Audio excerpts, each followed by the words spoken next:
She makes her bid for a little piece of history. Hello and welcome to another episode of The Run of the Race. I'm Brittany Taylor, joined by Mark Warwood to review everything that happened on Saturday. It was Derby Day, Mark, and wow, Regal Power, what a win.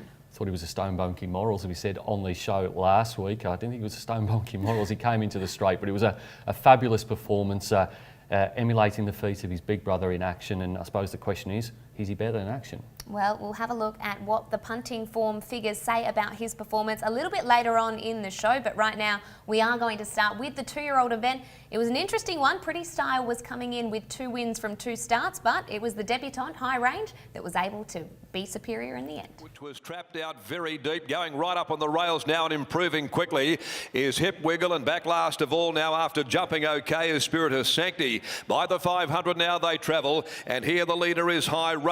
The debutant 3/4 clear from the hot pot running second, Pretty Style. They're a length and a half to Hip Wiggle, which has continued to make up ground through along the inside of Forest War, and then at the head of the others, Instant Hit by the 250. Pretty Style. Whiting hasn't moved. Now he does. Just gives it an inch of range, and Range is up now to join High Range. High Range and Pretty Style. High Range has got plenty to offer. It's High Range sneaking clear now from Pretty Style, and a great debut. A very professional win there by High Range. Had just had the one trial leading into this debut performance and was impressive. Yeah, Boy Hill was pretty confident, wasn't he? He told Vern Brockman to go to the Saturday race instead of the easier one on the Wednesday. I think it's the Follow horse led all of the way, fastest last 2, 4 and 600 metres, and more importantly the fastest splits as well from the 4 to the 2 and the 2 to the winning post. The Forget horse, his Spiritus Sancti, was pretty green throughout but did settle last and did have ordinary late sectionals. The Forgive horse is Pretty Style, was odds on here. That's not her fault that she was $1.80 or so. She ran into a pretty smart one here, was carrying a penalty as well, and she did beat the rest by pretty big margin. Yeah, it was a nice fighting finish between the two in the end.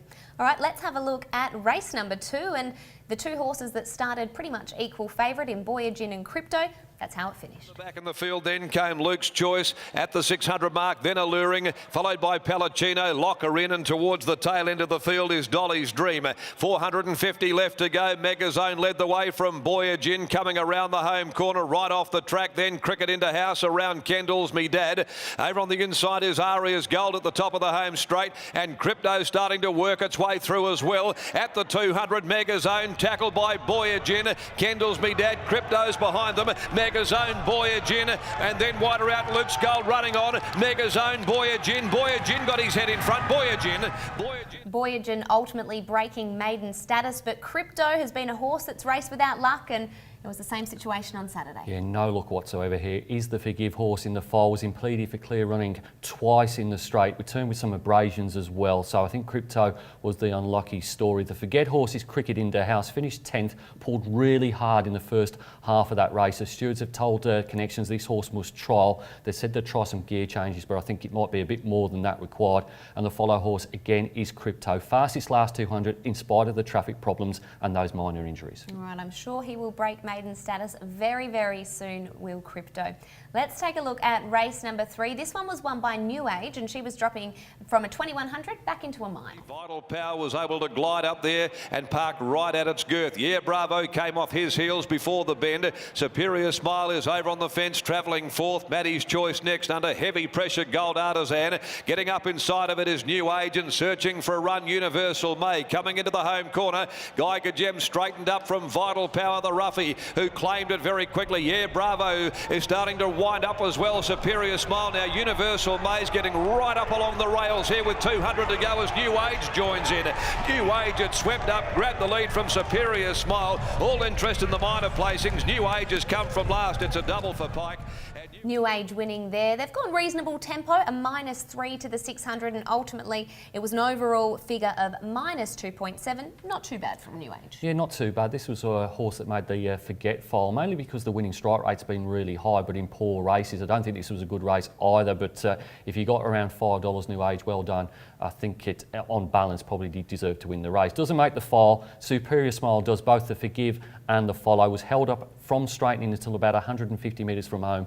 I thought it was a pretty good run in spite of the market drift. He's eligible for easier as well and did beat all bar New Age by nearly 2 lengths or more. The Forget horses a few in this race, so I'm going to pick out Matty's Choice, was 7th, drifted from $31 to $81 in the market. It's its latest poor run in town, and its last win was at Minganoo. It certainly was. All right, let's take a look at race number 4, and this was the day for Touch of Silver. He was so close in the previous run, but on Saturday he was able to get the chocolate. Many tick of the clock, Juicing Carrots about to breathe down a neck. Back on the inside, who's under a lock and key roll at this stage, trying to get clear. Friaress coming into the corner, absolutely bolting. Beg to Differ comes off the heels of Juicing Carrots into the corner. Around the outside, Like a Butterfly look to be struggling, and Arctic Stream sets after them now at the 250. Beg to Differ, Juicing Carrots have got to Kensington Abbey. The run came for Friaress though. Arctic Stream is grinding. Friaress speared up on the fence. Juicing Carrots comes again. Touch of Silver's getting through, and now Arctic Stream, Touch of Silver.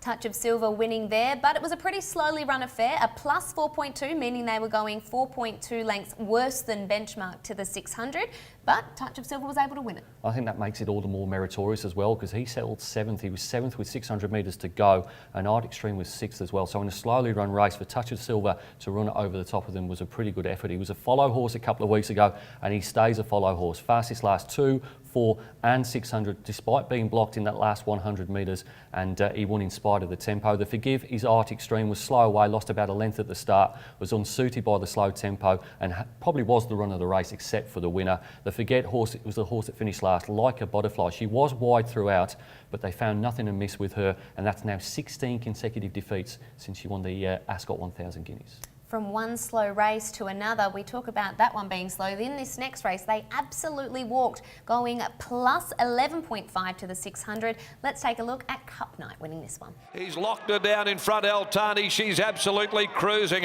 From on the outside, Henty Gal back on the fence, travelling third, Swish. Now Carberry's having to get a bit anxious here at the 450. He's off now with Cup Night, trying to put the chestnut into the race. In behind them, Final Hearing had left the fence. Rebel Knight, Classic Pro.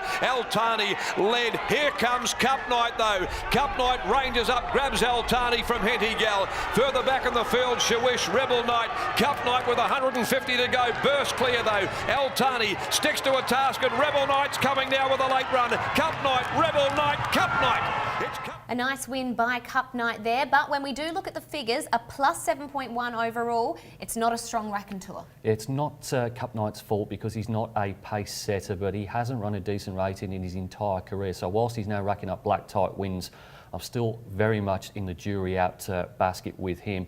In terms of the file, I'm going to forget Final Hearing here. I think it spoke volumes before the race that William Pike didn't ride this horse. Of course, it's a Cerise and White Galloper, and he elected to ride Altani. And that's the other horse in the file. To the Forgive, I think Darren McAuliffe is an exceptionally good judge of his own horses. He thought this horse would win this race. She came back shin sore. I think she was just too bad to be true, and I am willing to follow her next start. There's nothing compelling data-wise out of this race for any of the horses, so I'm just going to back DMAC. All right, well, we'll see next preparation if Altani is able to soar to the heights that DMAC thinks that she can. Looking forward to that. We'll take a quick break, and on the other side, we'll have a look at the back half of the meeting. At TabTouch, our bettering department comes up with new ways to better your betting experience, like putting better features at your fingertips, such as Sky Racing and SuperPick. But if you think we're just doing what every other betting company does, think again. Because we're also giving a portion of every bet to fund a better racing industry. And betting your local. So better your bet with TabTouch. Stay in control, leave before you lose it, gamble responsibly. Welcome back to the run of the race. Now we are up to race number 6. Let's take a look at Lawfy taking out this one. 50, had put it behind him now, and Bow Count led by 2.5. Running second, 23 Red. Back on the fence to Vignetto. Summer Sky heeled along now. Then High Tea, Lawfy. Back behind the Magical Charm. Also being stoked up, Spiritual Warrior behind those with Bronze Wing. Bow Count led them at the top of the straight. 350 left to go. 2.5 clear from 23 Red. Vignetto. Lawfy down the outside. inside from Summers Sky. High Tea weaving its way through. Spiritual Warrior, Make Mine Champers are closing. Bow Count descended upon here by Lawfy. Lawfy ranges up. Spiritual Warrior, Make Mine Champers charging Lawfy. It's Lawfy in front. Lawfy wins it by a neck. Now, they didn't go overly quick here, -2 to the 600, and overall have recorded a figure of -1.2. Who makes the files? Bow Count, the leader, does again. He's the forget horse here as well. I think he's won his race, so I did pot him on Saturday and he finished 5th. He had the slowest last 600 and 800 metre sectionals. He also had the slowest splits from the 6 to the 4 and the 4 to the 2. They did go a little bit quicker than his win last time out, but it wasn't a particularly fast tempo, certainly not for a Bow Count race. The Forgive horse's Summer Sky was wide throughout. It's now been placed in each of its 5 runs, 5 out of 6 this preparation for Summer Dixon. Will break through at some point, you would think, maybe on a midweek card. The Follow horse, not really keen on too many of them out of here, but I will go with Lawfy. Blinkers have been on for the last 3 starts. Lawfy's won 2 of them and over-raced in 1 of them, and that was the one won by Bow Count, where they went benchmark all the way around. All right, Mark following Lawfy out of that one. Now, speaking of follow horses, the next horse we'll have a look at was a follow a few weeks ago. Special Reward posted an enormous figure when we did this show a couple of weeks ago. Let's take a look at Special Reward raising the bar yet again on Saturday. 100 left to go. The demerit 3-year-old showed the way. Special Reward by a length to Just Act Natural. A neck away, more races. 3rd, Diablery going pretty well behind them. Only a couple from the leader. Then Roger the Roman starting to work into it around them. Wider from Seeker back near the fence. A length or so, Mrs. Brown's Boy, Debilatio, Damn Ready and Big Caroline. Special Reward headed for home. Down to the 252 in front of Just Act Natural and Diablery. It's Special Reward as Parnham draws the Persuader. They've got 100 left to go and he's holding Diablery. It's Special Reward pulling away. Seeker's getting home nicely down near the rail, but it was an absolute walk in the park for Special Reward. Special Reward steps up in grade and does it easier, records another good figure, -6.9, so almost 7 lengths better than benchmark. Another good performance. Yeah, it was about a -11 a couple of weeks ago, but this horse has got plenty of potential. Led all the way on Saturday. Fastest last 200. When you lead all the way and you're the fastest finisher, that is some effort. And Simon Miller, he reckons when he puts the blinkers on this horse eventually, it will just grow another leg. So follow Special Reward. Forget Roger the Roman. He's a bit of a cult galloper, this horse, but he's simply not up to winning in City these days. Look for him in Broome during the winter months. And the Forgive horse, poor old Diablery here, racing better than ever before, simply ran into a very, very good horse. He certainly is. He's so running such good races, but Special Reward is just too good at the moment, and very much looking forward to seeing those blinkers go on. All right, we have been waiting for this one. It is the WATC Derby. Let's relive those final moments where I don't think anyone thought Regal Power was going to be able to cover the ground that he did, but watch him attack the line. Regal Power, Brolita 5, and last of all is Platoon. Cockney Crew giving them something to catch in the Classic. At the 500 they come to the corner in the Derby and Hall shakes him up again. Cockney Crew 2 in front, Ping Me Another cracking up behind him, comes away from the fence ahead of Chapasco, Woodguard Loki. Apparition down towards the inside, the favourite still well back in the field, Regal Power, as Ping Me Another ranges up, joins Cockney Crew fighting 2 lengths, Lady Sass. Here comes Regal Power now, he's starting to cut them down. 2 to their 1. Cockney Crew regained the lead from Ping Me Another. Regal Power diving, lunging, got it. He's got there. What a game effort it was by Cockney Crew to lead all of the way, add a lot of entertainment into the race and just fall short. Just short of the post. Must have been somewhat heartbreaking for the Connections, but all credit to Regal Power, who was able to reel them in. Now, we spoke before about Action, his full brother last year winning this Derby. How do they compare? Well, Action ran a figure of -5.5 in winning the Derby back in 2018. So that compares to Regal Power's -4. So strictly speaking, it was a length and a half inferior on Saturday to Action's run 12 months earlier. However, they did go significantly faster in Action's race, about 6 lengths faster to the 600 metres. So I think that Regal Power's effort on Saturday was every bit as good as Action's, probably a little bit better. I think William Pike was almost in agreement too. He said that both horses are very, very similar, but he's been awfully impressed with the performances of Regal Power, and you could see why just by watching that replay. Who makes the files? Well, Regal Power certainly does. I'd love to see this horse go to Adelaide. I don't think it's going to happen, but I'd love to see Regal Power do what Delicacy did and win back-to-back derbies. Fastest sectionals, fastest splits as well, from the 6 to the 4, the 4 to the 2, and the 2 to the winning post. And if you look at Regal Power's last 4 splits, they were all 11, 54 or better. That is a very, very good effort at the end of a 1.5 mile race. The Forget horse is a dormant, won a very slowly run 1,000 guineas a few weeks ago. Has finished 9th, 6th and now 12th since then. The Forgive horse, poor old Cockney Crew, attempted to make all and only just failed, was bumped near the 200, but when you try and lead a 2,400 metre race against a horse as good as Regal Power and you only get beaten a hair's breadth, what a great run. It was such a great run, and your heart would have been in your mouth if you're on Cockney Crew. Such a close finish in the end, but well done to Regal Power. There was still one race to come on Saturday, race number 9, and this one was taken out by Plutocracy. Arafura at the 600 metre mark. It's time to trade out by more than a length. Milady having to work around them. Plutocracy with no favours. Red Glow the roughie is up there handy, and then Don't Fuss is getting a nice trail to the home corner. Dia Delarazza behind them. There's no run count to Mozoff. Showcase commencing its move wider out, coming into the home corner in front of Hoboken by the 250 though, and Plutocracy headed. Time to trade. Don't Fuss a length away, running on Will. Plutocracy's the leader, approaching the 100 from Don't Fuss. Down the outside, Hoboken runs on. Plutocracy, Don't Fuss and Hoboken. They'll split the line. Plutocracy. Plutocracy rounding out the day's action with a pretty good figure here, a minus 6.1 mark. Yeah, Plutocracy was your pick of the yard. You were very keen before the race, and I'm very keen to follow this horse as well. Used to be with Hayes and Davimig over in Victoria's. Had a few runs in WA's, improved with every single one of those, and the one on Saturday was absolutely dynamite, minus 6.1 overall. The Forget horse is Showcase. She won at her first start for Adam Durant, but has been a disappointment ever since then. The Forgive horse is Don't Fuss. Finished second here, was wide throughout, has finished second in all 4 runs this preparation, is overdue another win, and the overall rating was very good. All right, let's take a look at the meeting in its totality. And when we look at the best class and overall ratings, well, it's dominated by the Miller stable. Certainly his special reward, absolute superstar, this horse. Didn't have to do as well as he did a couple of weeks ago to win on Saturday, but he did it at both ends. You've got to follow this horse, and when the blinkers go on, we're going bang.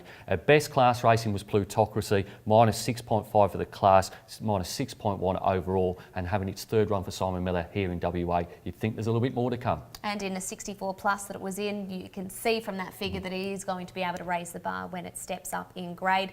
What about our fastest finishers? Classic Pro, 200, 400 and 600 as well. And also I mentioned there for Rebel Knight in the Raconteur, 33.96 for the 600, time with Classic Pro. All right, Classic Pro was really powering home there. We are going to take a quick break, and on the other side, let's see who won this week's tipping competition.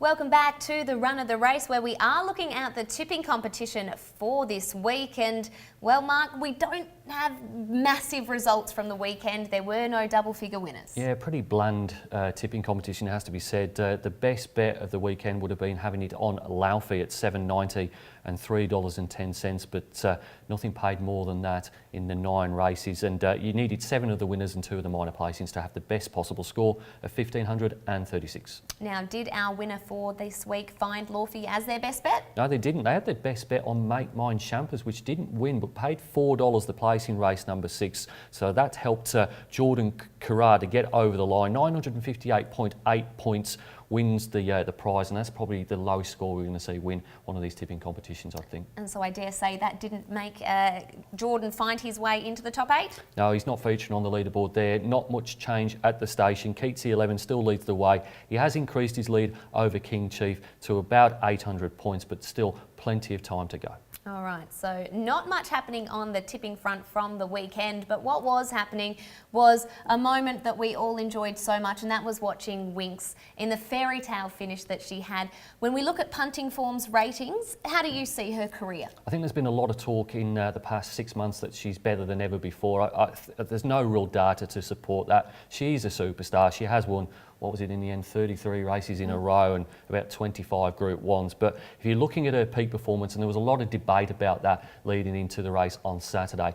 For mine and for punting form, it is quite clearly the Cox Plate of 2016 in which she won by 8 lengths from Hartnell. She got a minus 20.4 rating that time, and if you're looking at her ratings this autumn, she hasn't got above minus 13.8. So a big difference there, about 6 or 7 lengths, and for me, the second Cox Plate was an absolutely unbelievable performance. And even visually, when you watch that Cox Plate, she just brained them. It was such an exciting race, and clearly the data supports it. Yeah, and the form stacked up as well. So Hartnell was flying as well at that time, and he had form lines around the likes of Jamaica. We had our own Blackheart Bart in the race, who I think pretty much led them up and compounded towards the end. He was beaten 14 lengths. We all know how good a horse he was. Look, a lot of Cox Plates were pretty good as well. She ran a minus 20.0 in the first Cox Plate as well. But if you're looking at that peak performance, definitely the day she brained Hartnell. Is she the best of all time for you? No, not a chance. No, I think she's an absolute superstar. I personally sit in the, not the greatest of all time category, but I still think that Black Caviar's got something on her. You know, the fact that she was unbeaten, the fact that she won in most of the states of Australia, the fact that she went to Royal Ascot and won as well. I get the excitement around Winx and the story, and we've got our own connection to her here with Grant Burns from Perth being the auctioneer that sold her. But for me, I think Black Caviar was a better horse. Oh, it's been a fierce debate. I love Winx, and I think it's because of the longevity. I watched the program on Sky Thoroughbred Central where you had some greats of the racing industry debate on whether they thought she was the best. And I think one of the most poignant points was the fact that longevity, to have a horse race at a peak for such a long period of time, I think that's what makes her the best. I would have loved to have seen her either go overseas or run in a Melbourne Cup. Of course you would. You're on the English bandwagon and you're in the must-travel bandwagon. No, not necessarily. I mean, Frankel's probably the greatest horse of all time. Certainly, according to Timeform's ratings, they believe that he's got the highest rating of any galloper of any generation. But I would love to have personally seen her go around in the Melbourne Cup, carry top weight in that, a bit like Makybe Diva. If she'd won a Melbourne Cup, then she would be above Black Caviar for mine. All right, we will continue this debate off air. Until next week, we hope to see you at the races on the weekend. But if not, we'll see you in next week's episode. Bye for now. He makes her bid for a little piece of history.